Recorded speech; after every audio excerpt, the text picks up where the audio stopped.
बिस्मिल्लाहिर्रहमानिर्रहीम। खुश आमदीद इस्लाम आबाद की दस्तावेजी सीरीज के 8वें बाब में आज हम इस शहर बेमिसाल के रूहानी कल्ब की धड़कनें सुनेंगे।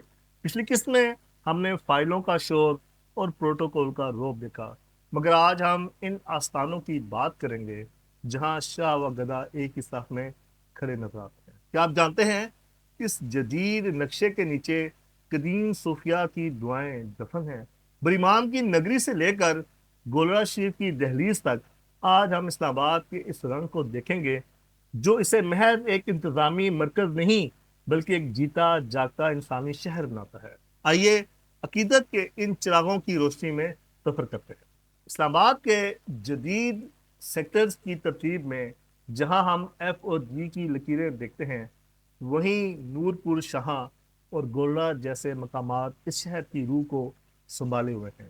ये वो इस्लामाबाद है जो सुबह के वक्त फाइलों की दौड़ में मसरूफ होता है, मगर शाम ढलते ही मज़ारों पर चिरागों की लू में सुकून तलाश करता है। बरीमाम सरकार का आस्थाना हो या पीर मेहर अली शाह का दरबार, ये जगह इस शहर के इस पटवारी मिजाज की मुहाफिज हैं जिसे हमने जदीदियत की चादर तले छुपाने की कोशिश की है।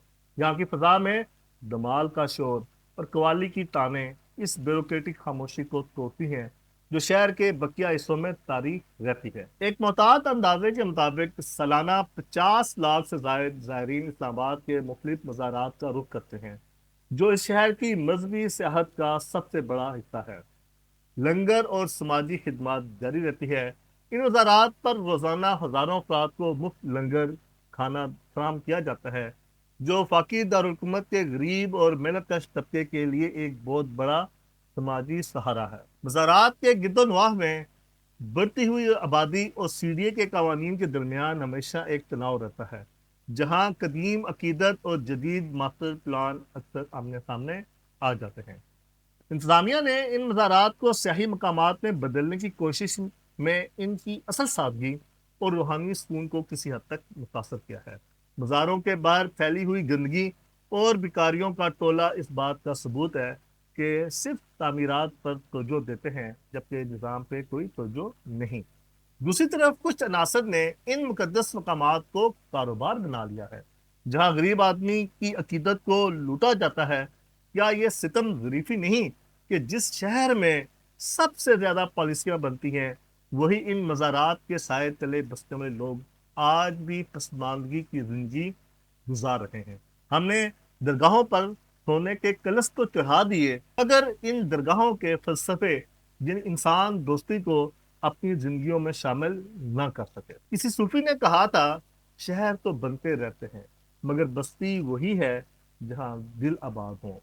इस्लामाबाद की ये पुरशिकवा इमारतें दर हकीकत इन मज़ारात की बरकत से जुड़ी हुई हैं, वरना यहाँ की मादा परस्ती कब का इंसानियत को खा चुकी होती। बड़ी माम की नगरी में जब कोई ब्यूरोक्रेट गाड़ी से उतरकर एक फकीर के बराबर बैठता है, तो इस वक्त इस्लामाबाद का असली नक्शा सामने आता है, जहाँ ओहदे, मर्तबे और नंबर प्लेटें मिट जाती हैं। ये वो मुकाम है जहाँ कंक्रीट की दीवारें नहीं बल्कि दिलों के फासले कम होते हैं। इस्लामाबाद का ये रूहानी रंग हमें याद दिलाता है कि इंसान सिर्फ रोटी और प्लाट का भूखा नहीं, जिस सुकून की भी तलाश है। क्या ये जदीद शहर अपने बासियों को वो सुकून फराहम कर रहा है, या हमने मज़ारात को भी सिर्फ एक आउटिंग स्पॉट बना दिया है? आज हमने दरवेशों की नगरी की सैर की, लेकिन कल की किस्त में हम इस शहर के इस पहलू पर बात करेंगे जो सबसे ज्यादा खतरनाक और मुतनाज़ा है, इस्लामाबाद का इत्तेजाजी रंग और दर्दनाक कल्चर। जब बीच चौक लहू लहू होता है तो शहर के इक़्तिदार पर क्या गुजरती है, जानने के लिए कल की किस्त का इंतजार कीजिए। देखते रहें दोस्त न्यूज़ पाकिस्तान जिंदाबाद।